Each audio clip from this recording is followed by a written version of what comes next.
What's up, cinephiles? Welcome back to the channel. For today's video, we'll be doing a review of the award-winning film The Father, directed and written by Florian Zeller. This is based on a stage play also written by Florian Zeller, and this movie has been nominated for Oscars Best Picture, Best Production Design, Best Editing, and Best Supporting Actress for Olivia Colman. And also Oscar wins for Anthony Hopkins for Best Actor and Best Adapted Screenplay. So if those are not enough to get you lured into watching this movie, then I don't know what is.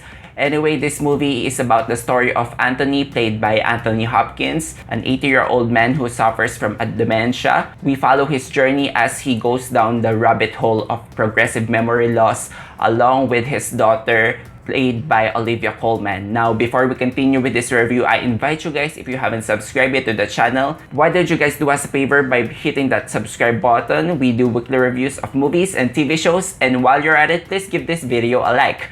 Now, joining me in this review is my cinephile friend, Carlos Laron. Hello! Hi, Kevin. Hi, everybody. Okay, we're back again for yet another depressing subject matter. I did not expect it to affect me so much as it did. I told you this, I was going through something last week, and this movie basically just ripped my heart out of my chest and fed it to wild animals and gave it back to me in tiny pieces. Basically, that's how I felt after seeing this film. I do not think that I'll be able to watch this again if given the choice, because it was that heartbreaking. And the best adjectives that I can come up with to describe this film is that it's claustrophobic, it's trippy, it's surreal, it's also too realistic at the same time. The movie plays out like an actual theatrical production, and sometimes it was almost too intimate that the viewers, especially myself, had the tendency to detach myself from the movie because it hurt so much. As I was witnessing the play-by-play of events, I did not expect it to feel so much, so that's why I decided to just, let's take a step back and watch this as slowly as possible. But I'm sure you felt the same way. Yeah, I definitely understand you, because this is a subject matter that surprisingly hits close to home. And what more for other people who has first-hand experience of dementia, right? So I feel like this is gonna be one of our reviews where it's going to be a part review and also a part self-reflection, because this movie just faces you with the harsh, sad truths in reality. But that is one of the power of cinema. I don't want other people to be deterred from watching this because this is such a heavy subject matter. I would still encourage people to go see it if you have the emotional strength for this one, because it's really a magnificent work. This movie, it's not a simple voyeuristic point of view of what it feels for someone who has been experiencing dementia. You were literally on the shoes of Anthony. You were just given sparse information. You are just as confused as he is, and I really like it. And until the very end, I like the commitment of Florian Zeller here, because some of the questions are not answered. Up to the very end, you're not sure what really happened. Also, they played on the timeline here. I guess that's where the best editing nod comes from, because it seems like the event transpired in a couple of days, like over a week. But when you're a person with dementia, events in the past can seem like it just happened in the present. So I really admire their portrayal here of the mental condition. Sometimes they have to swap characters because part of having dementia is not recognizing the person in front of you. That style alone can be gimmicky. I think they've already used that in psychological thrillers, just like the last Netflix film that we saw, which is The Woman in the Window. This is a better treatment for, people with mental illness. So that tool alone is used, and when it's used on drama, it really creates empathy, and it really has emotional depth, along with the stellar acting. There is not a bad note of performance here. There is no weak link here. Even the small roles here. I was preparing myself, but then when that final scene happened, without spoiling anything, I just broke into tears. If you have seen Sound of Metal,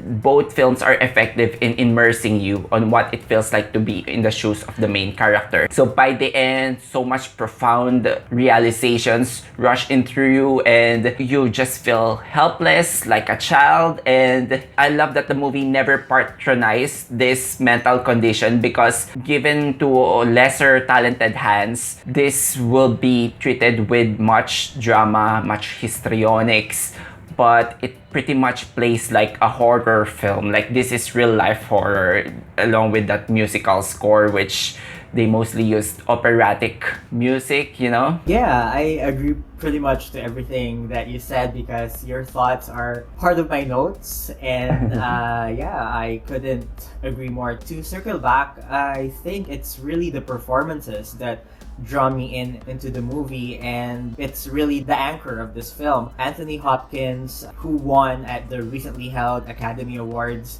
he is just magnetic, and the way he shifts from a jokester, like a funny jokester, to someone who is losing it right in front of her eyes is just impressive. His character, you see a lot of his old self resurfacing back, and then now that he is experiencing dementia, the way that his old self used to be versus now, it's just heartbreaking to see, because it really takes over his life, and he really does a great job of building that character and letting you feel for him. And at the same time, Olivia Colman, I love her so much. She is one hella great actress.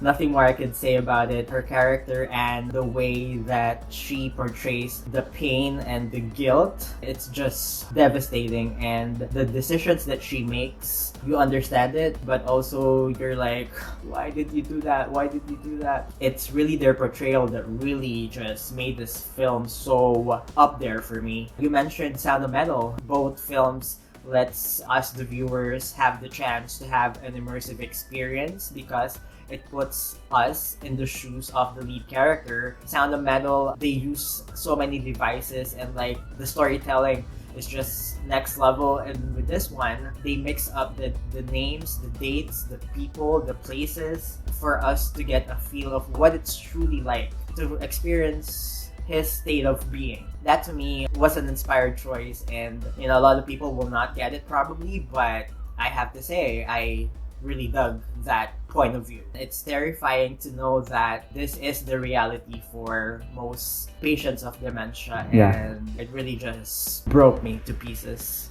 I haven't seen this movie prior to the ceremony of the Oscar, so I was rooting for Chadwick Boseman. So after seeing this, it is well deserved. It is one of his finest performance in his career, especially in his twilight years. So I'm not gonna complain. This is such a courageous act for him to take on such a role, because this is something that might happen to him, God forbid, but to slip yourself into a character that is so close to reality, can you imagine that turmoil that he has to go through? Because as an actor, you're going to have to internalize what the character is so you can express yourself. And I really felt his soul in this movie, and not only on a depressing way, because as you've said, he's also partly a jokester, so you can see the flashes of humor, the person who he once was. When you start to lose your memory, you also start to lose your identity. So he really delivered for me the ultimate fear of this character. So when I felt that, that is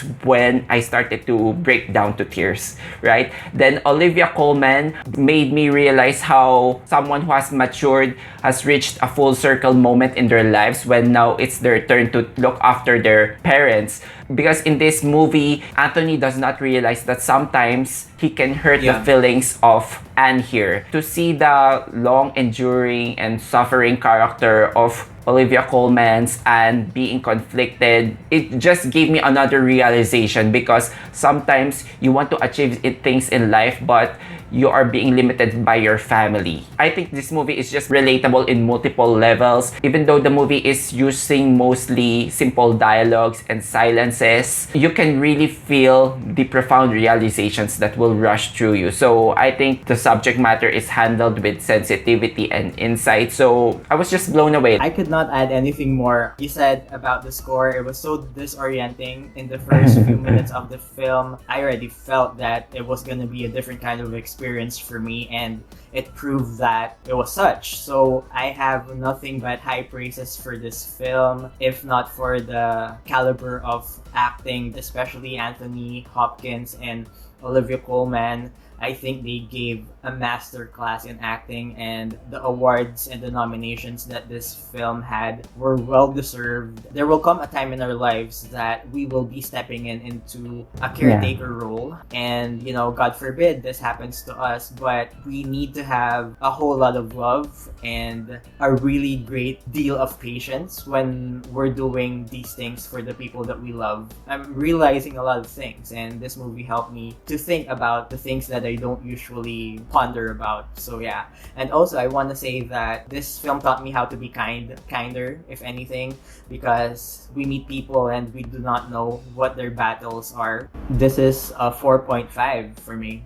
Okay, so I have to add, I do like what they did on the production design here because they kept rearranging things to reflect the downgrade of the memory of Anthony here. So it's alien, but it's familiar to see those hallways, the doors. This is something that you should experience. It just once again reinforces the need to appreciate the elder people. And yeah, there are some horrors that linger for me for a number of days. This one will definitely stay in my heart, so I can't really think of any flaws for this one. I'm giving this one a 5 out of 5 stars. I highly recommend this movie. Wow, a 5. Okay, so that's it for our review of The Father, directed by Florian Zeller. How about you guys? Have you seen this movie? Let us know what you think in the comment sections down below. Also, if you enjoyed watching this video, hit that like button and subscribe to us for weekly content.